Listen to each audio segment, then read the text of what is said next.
You're listening to the I'm Busy Being Awesome podcast with Paula Engebretson, episode number 251. Hey, everybody. Welcome back to the podcast. How are you? What's happening? For all of you who have emailed and DM'd and asked me in different ways, could you please do a podcast on sleep and ADHD? I'm telling you, you are in for a treat because the next two episodes are here for exactly that. Today, we are talking specifically about a common yet often overlooked challenge that so many ADHD brains navigate when it comes to sleep and getting to sleep on time and how we can get good sleep with ADHD. And then next week, we're going to zoom out a bit to the overarching obstacle of revenge bedtime procrastination. You know what I'm talking about. So if you are one of the many ADHD brains like me who struggle with sleep and with getting to sleep and staying asleep and getting enough sleep and waking up when you want to and getting good quality sleep, do make sure you are subscribed to the podcast by tapping the little follow button on your podcast player because the next two episodes are here just for you. So with that in mind, let's talk about sleep and ADHD because the truth is, for a lot of us with ADHD, the struggle to get to bed at a quote unquote reasonable hour is very real. And the struggle happens for a whole bunch of different reasons, which we'll be looking at over the next couple of episodes. You know, it could be complete resistance to going to bed because late night is the only time you have to yourself. Or it could be a racing mind that makes it impossible to either fall asleep or stay asleep. It could be an endless task list that you are constantly, quote unquote, catching up on. And because of that, you're telling yourself, I can't possibly go to bed. There's way too much to do. And it could also be something like your circadian rhythm that simply does not allow you to go to sleep earlier because that's not when your body is wired to do so. And the list goes on and on. Okay, so many of us know this battle with sleep well. But unfortunately, most of us don't actually know why this battle is happening. We're having the battle, but we don't know why. Why is it that we have such a hard time with bedtime? Plus, if you're like many of us raised in a neurotypical world that celebrates the early bird catching the worm, you've probably also been taught to believe that this struggle with sleep is essentially a lack of willpower or an inability to stick with a bedtime routine or a morning routine, or that you're simply lazy because you like to stay up late and sleep late. And of course, this couldn't be further from the truth. And over the next 2 weeks, I want to suggest that there are many other much more likely reasons contributing to this nightly battle with sleep. And today we are looking specifically at both good sleep hygiene and also a condition known as delayed sleep phase syndrome. And as we will explore throughout this episode, delayed sleep phase syndrome plays a critical role in disrupting our internal body clock, which makes conventional sleep schedules feel, frankly, unnatural for those of us who are affected by it. So today, what we're going to do is dive into delayed sleep phase syndrome, which is incredibly prevalent in the ADHD community. The percentages really kind of blew my mind. I will share them in a bit. But we're going to dive in today to better understand how it presents itself, how we can recognize it in our daily lives, and importantly, how we can distinguish whether we're navigating delayed sleep phase syndrome or if we might benefit from implementing some different sleep habits that would help us improve our sleep hygiene, because that's actually the culprit. In fact, as I prepared for this episode, it became quite clear that I'm actually in the relatively small percentage of ADHD brains who doesn't seem to deal with delayed sleep phase syndrome, despite my struggle to get to sleep on time. But I do have a whole lot of room for improvement with my sleep hygiene. Okay, so we're going to talk about both today. So with that being said, let's start by exploring the connection between sleep, sleep issues, and ADHD brains. So interestingly, when you look at the DSM-5, the Diagnostic and Statistical Manual of Mental Disorders, you'll find that sleep issues aren't actually included within the official symptoms of ADHD. But nevertheless, there is an undeniable connection between the two. And I say that because there are so many thousands of studies on this topic. In fact, there was a recent paper that pulled together all of the literature that focused on ADHD and sleep, and it stated that of the 10,632 total publications about ADHD and sleep from between 1970 to 2018, a third of those articles, so 3,459 of them, were published in the last 5 years alone. Okay? So what this is saying is not only do we have thousands of papers on this connection between sleep issues and ADHD, but also there's this increased demand for information on this topic in more recent years. And if we were to kind of boil the research and all of the different topics on sleep and ADHD down to a single question, the essence of that question would be something like, is it possible that ADHD, which is this disorder that essentially impacts all of our waking hours, from task initiation to emotional regulation to relationships and so on and so forth, is it possible that ADHD could also be impacting us during sleep? You see, there's this ever-growing body of support for a link between sleep and ADHD, where there are many different sleep disorders and sleep-related symptoms that correlate with ADHD. But with all of that said, there seems to be one that really outshines the rest. And this one is what I've mentioned. It is known as delayed sleep phase syndrome, or you might hear it talked about as delayed sleep-wake phase disorder. All of this is a mouthful. I have stumbled over it multiple times already while recording this. So I'm going to start calling it DSPS for short. So delayed sleep phase syndrome. I will be calling it DSPS to save my editing later. So why are we zooming in on DSPS today? So DSPS is of particular interest because studies actually suggest that it is prevalent in 73 to 78% of children and adults with ADHD. That is an enormous percentage. I'm going to say it one more time. Studies suggest that delayed sleep phase syndrome, DSPS, is prevalent in 73 to 78% of children and adults with ADHD. So what is this DSPS? What is this thing that is impacting up to 3/4 of adults with ADHD? Well, if you consider yourself a night owl, or in an ideal world, you would prefer to stay up much later than what is considered quote unquote normal, I am talking specifically to you, because DSPS is a circadian rhythm sleep-wake disorder, and it makes it difficult to fall asleep and wake up during quote unquote normal sleep-wake times. In fact, the delayed part of the delayed sleep phase syndrome means that a person who has DSPS can fall asleep and can wake up just as easily as the regular sleeper, as long as it's a couple of hours past what we consider to be that quote unquote normal bedtime and wake time. So usually they're going to sleep around 2 or 3 in the morning. But before we get into those specifics, we're going to back up just a smidge, okay? So we said that DSPS is a circadian rhythm disorder. But what is that? What is the circadian rhythm?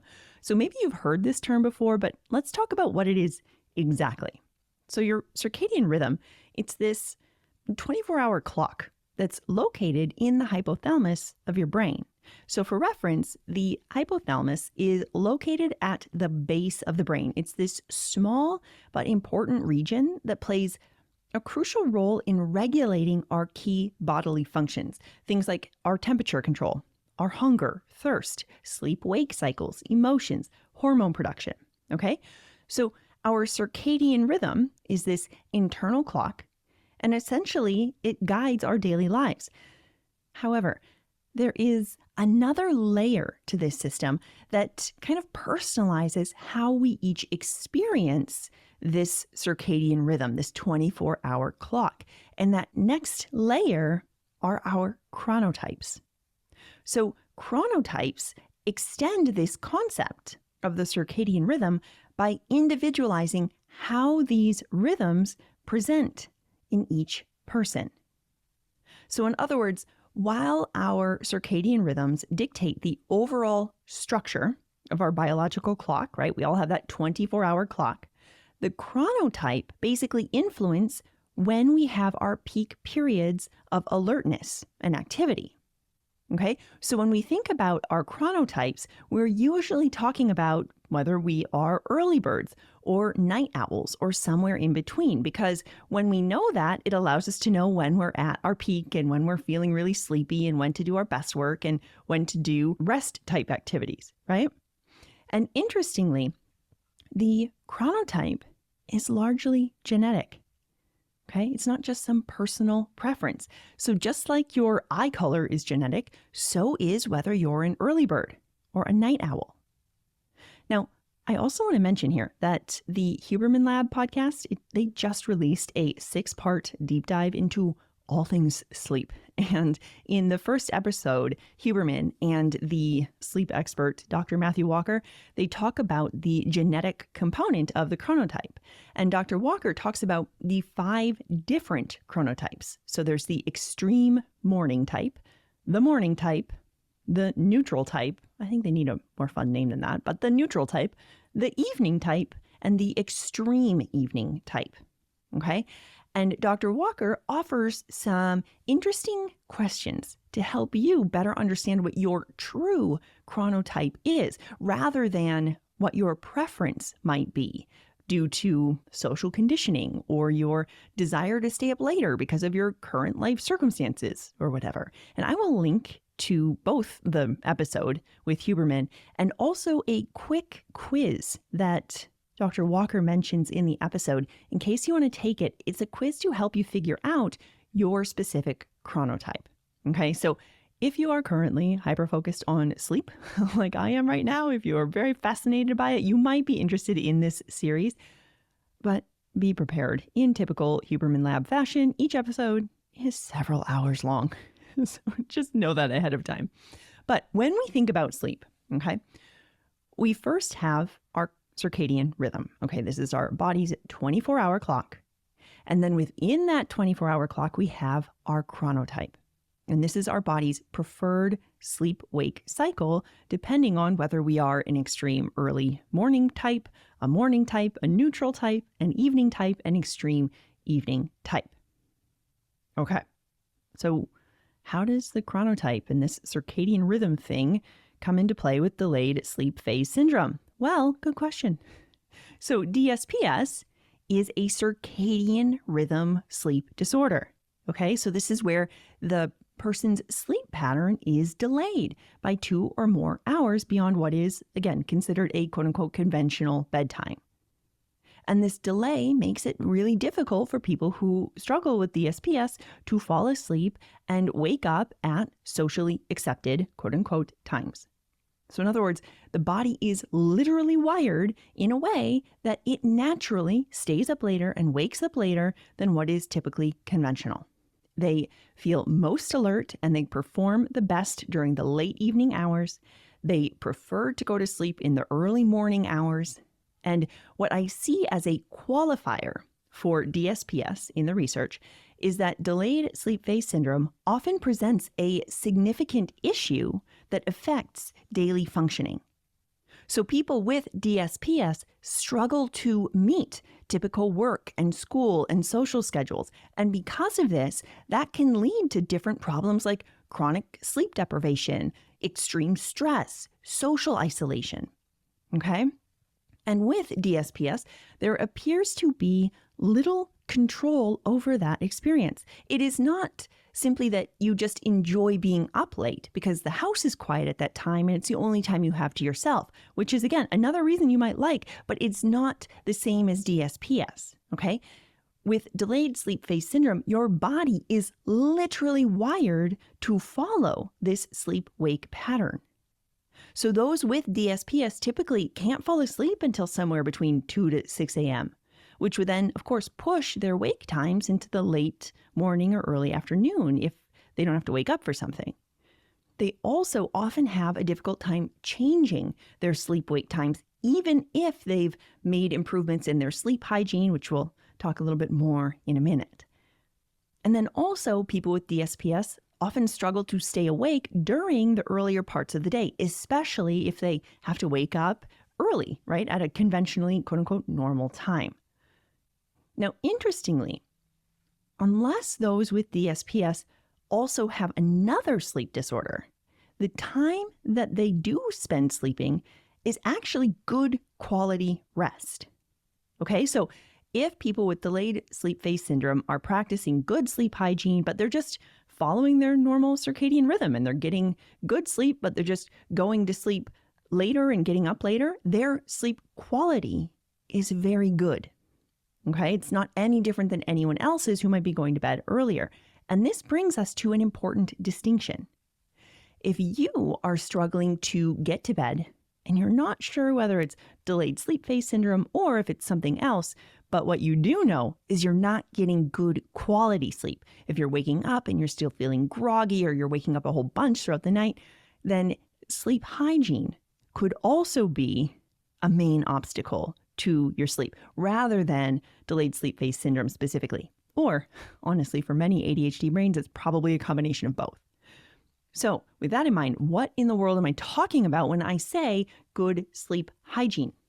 How on earth do we know if sleep hygiene is actually the culprit for our poor sleep rather than delayed sleep phase syndrome? Well, let's consider hygiene, sleep hygiene, in the context of something else first, and then we'll transfer it to sleep to put it into context, okay? So when it comes to hygiene, we want to think about both environment and behavior, okay?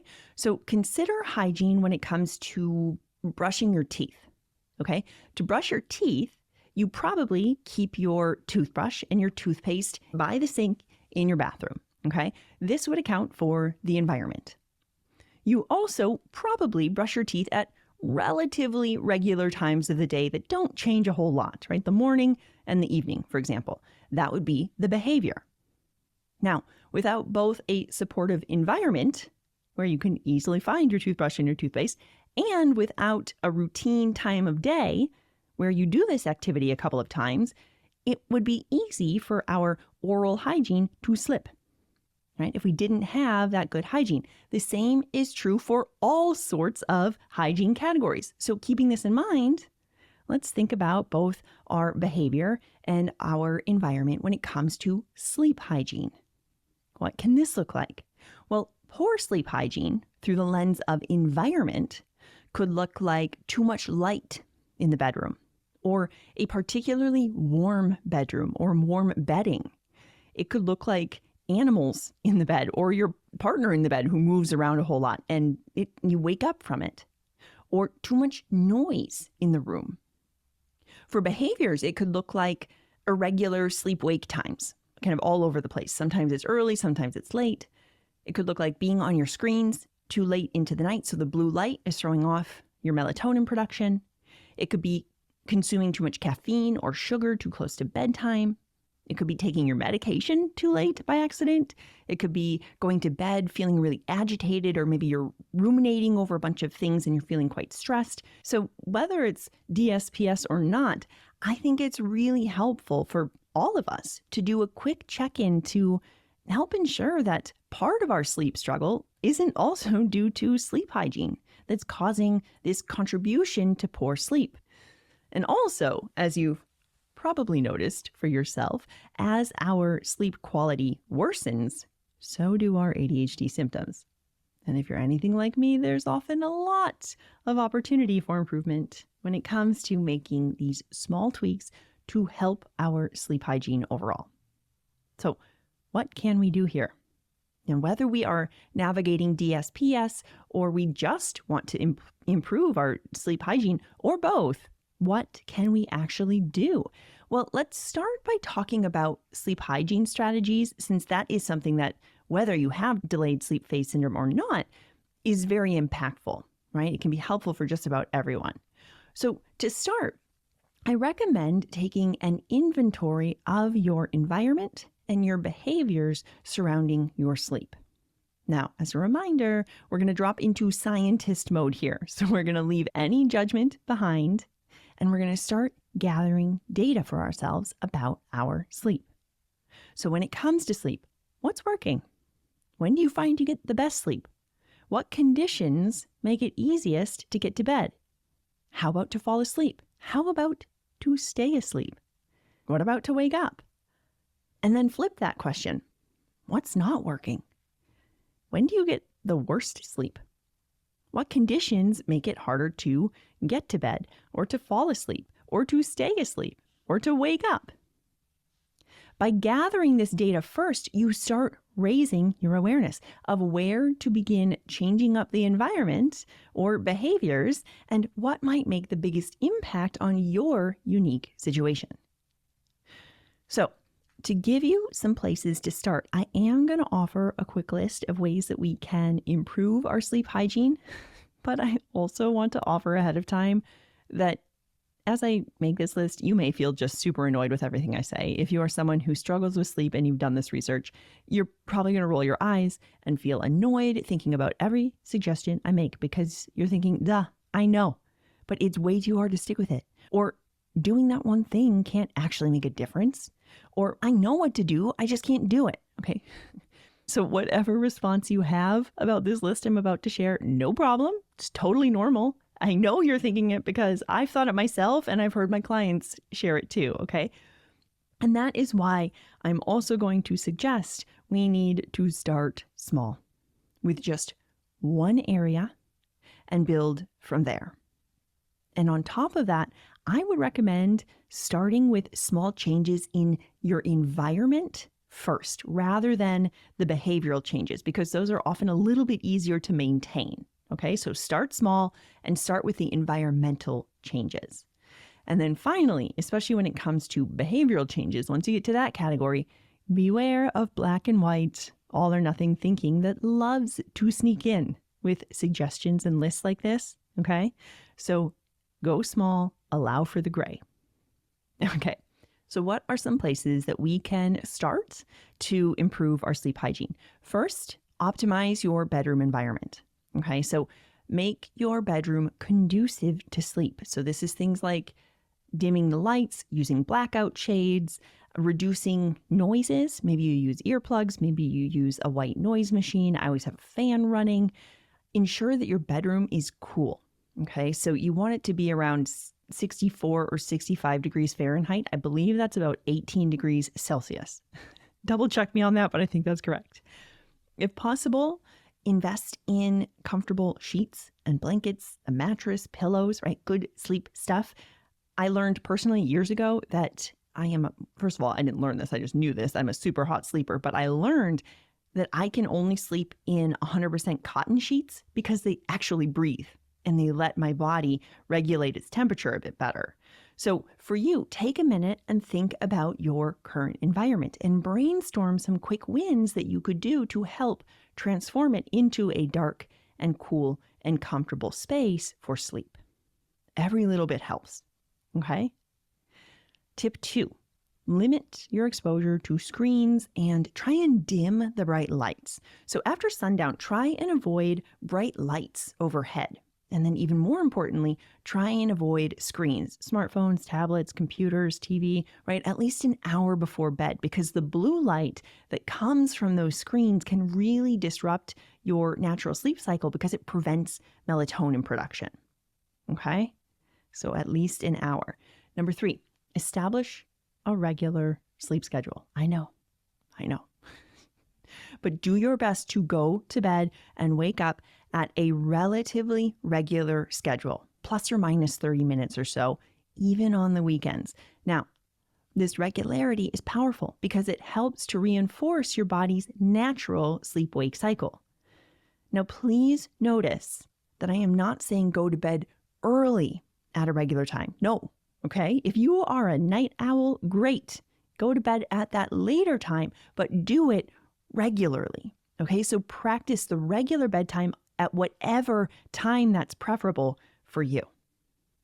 Number 4, create a relaxing, simple bedtime routine.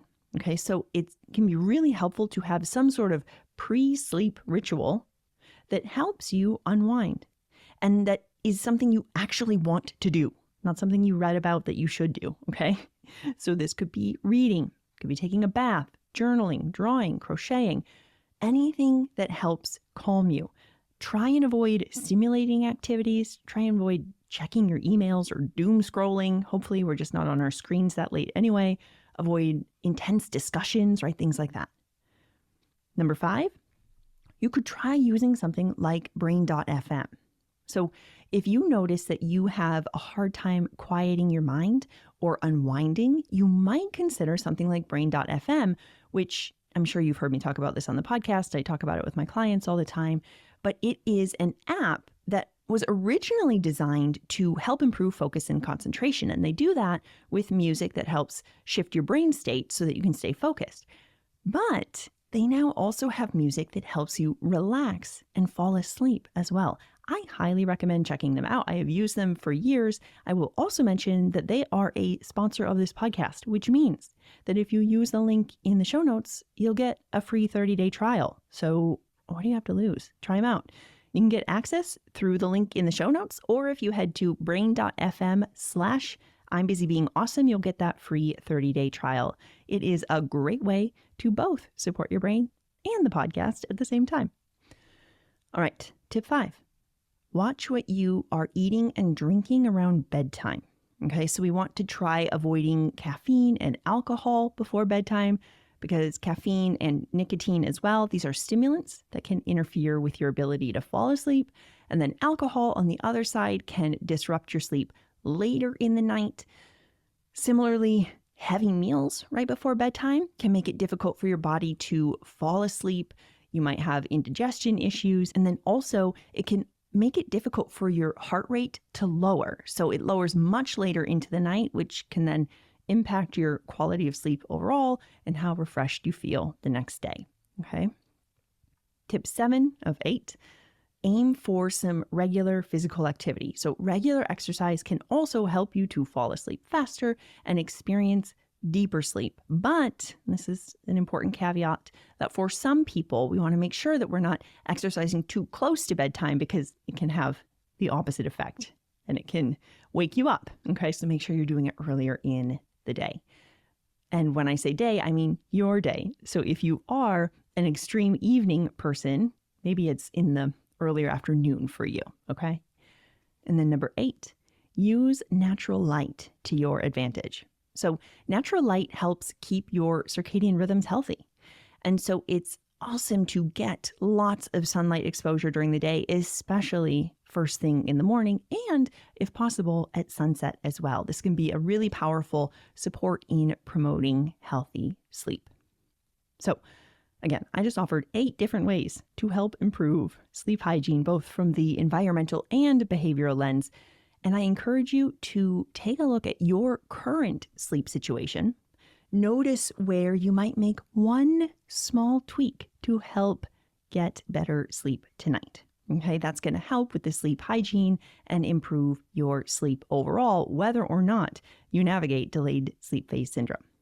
Now, let's say you have cleaned up your sleep hygiene and you're even more convinced that delayed sleep phase syndrome is the issue, because your body naturally just stays up way later and it loves that pattern, right? It loves to stay up late and get up later in the day.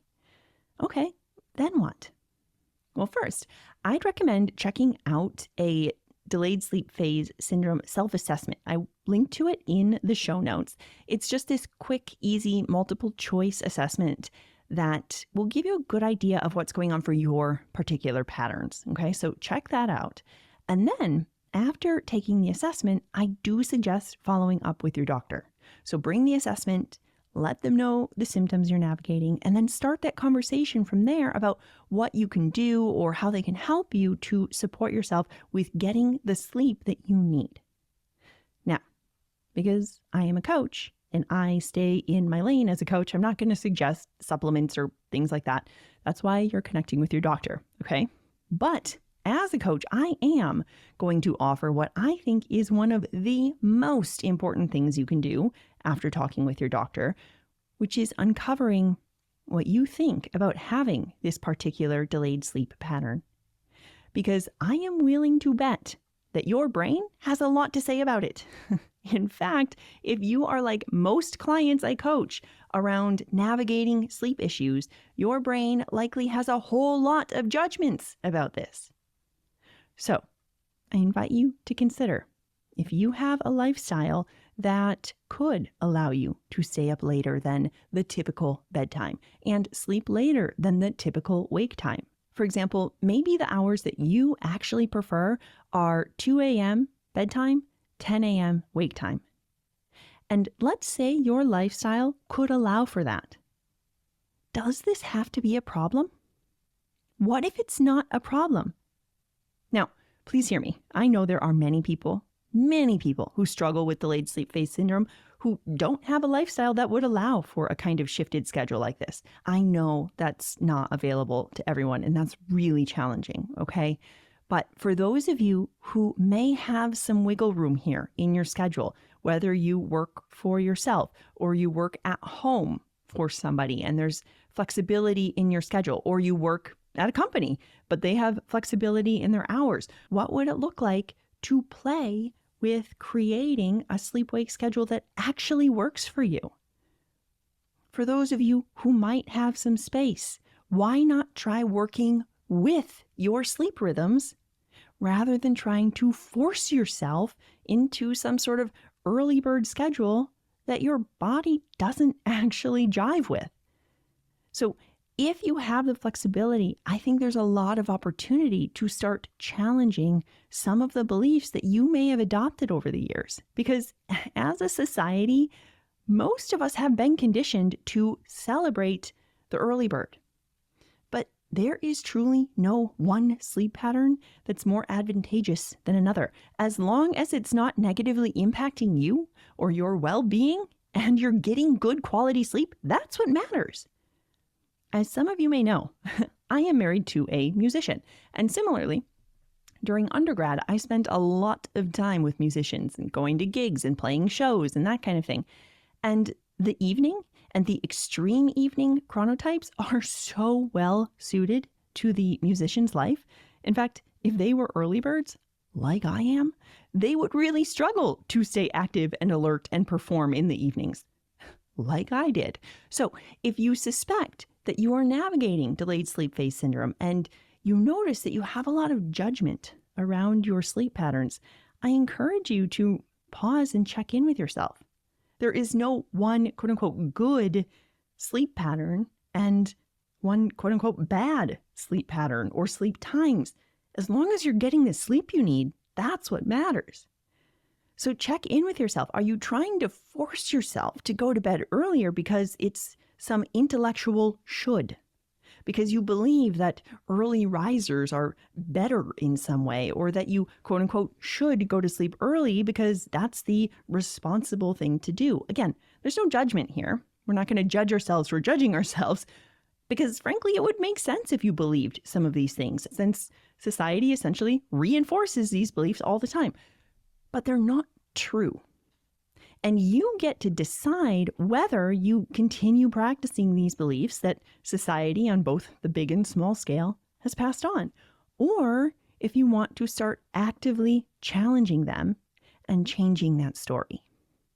And of course, if you would like support in navigating your sleep situation, if after hearing this episode you realize, there are a lot of sleep hygiene habits that I'd love to put into place, but I'm having a hard time sticking with them, I've got you. Let's chat. I work with people both one-on-one and in small groups, and you can learn about both options through the link in the show notes. I'd love to help you lock in your sleep routines. All right, my friends, that's going to do it for us this week. And if you're ready to take these concepts and apply them to your life, if you're ready to learn how to support your ADHD in a way that's best for you, I invite you to check out today's show notes, where you can learn more about how we can work together both in my small group coaching program, We're Busy Being Awesome, and through one-on-one coaching. Also, if you want to learn my simple step-by-step approach to locking in a routine and making it stick, be sure to check out my free course, the ADHD Routine Revamp. You can tap through the link in the show notes or head to I'mBusyBeingAwesome.com/routine to sign up. Until next time, keep being awesome. I'll talk with you soon.